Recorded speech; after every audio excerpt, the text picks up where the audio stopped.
ایک دفعہ جنگل میں ایک بیل اور گدھے کی بحث شروع ہو گئی۔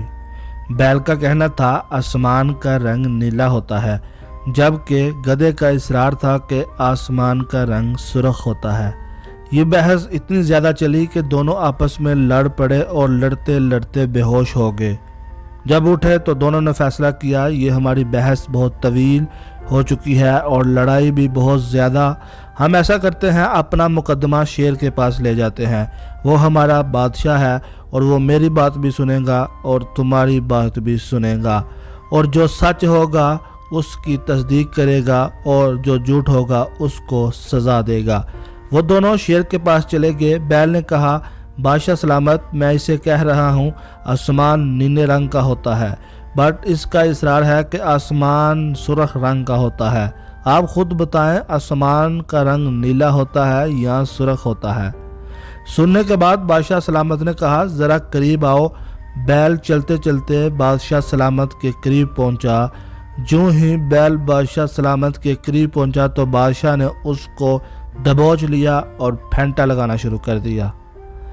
مارتا جاتا اور کہتا، تم سے بڑا بیوقوف کوئی نہیں، تم سے بڑا بیوقوف کوئی نہیں۔ تمہیں نظر نہیں آ رہا تم کیا کر رہے ہو؟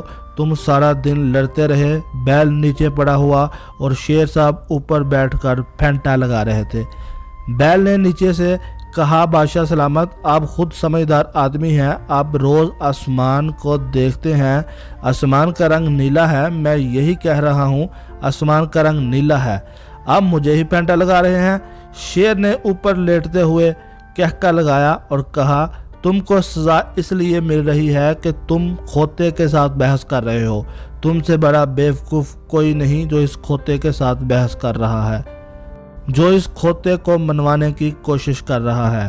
یہ یاد رکھو، کھوتے کو منایا نہیں جا سکتا۔ اگر کھوتا آسمان کو سرخ کہہ رہا ہے تو تم سن کر چپ کر کے وہاں سے نکلو۔ یہ بظاہر ایک لطیفہ ہے لیکن زندگی کا بہت بڑا سبق ہے۔ زندگی میں یاد رکھیں، بحث وہاں کرنی چاہیے جہاں دوسری سائیڈ پر سمجھدار بندہ بیٹھا ہو۔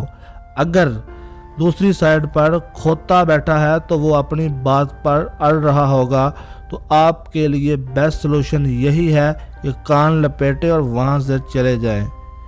یاد رکھیں، زندگی میں کھوتوں کے ساتھ بحث نہیں کرنی چاہیے۔ یوں ہی کوئی شخص اپنی بات کو ضد بنا لے، انا کا مسئلہ بنا لے، تو اسے سلام کریں اور وہاں سے فوری طور پر نکل جائیں۔ سوال یہ ہے کہ کھوتوں کی پہچان کیسے ہوگی؟ کھوتوں کی ایک پہچان یہ ہے کہ وہ اپنی بات پر اڑ جاتا ہے، اور اگر کوئی شخص ہے، انسان ہے اور وہ سمجھدار ہے، وہ اپنی بات پر اڑتا نہیں۔ بحث صرف انسانوں کے ساتھ کی جاتی ہے، کھوتوں کے ساتھ نہیں۔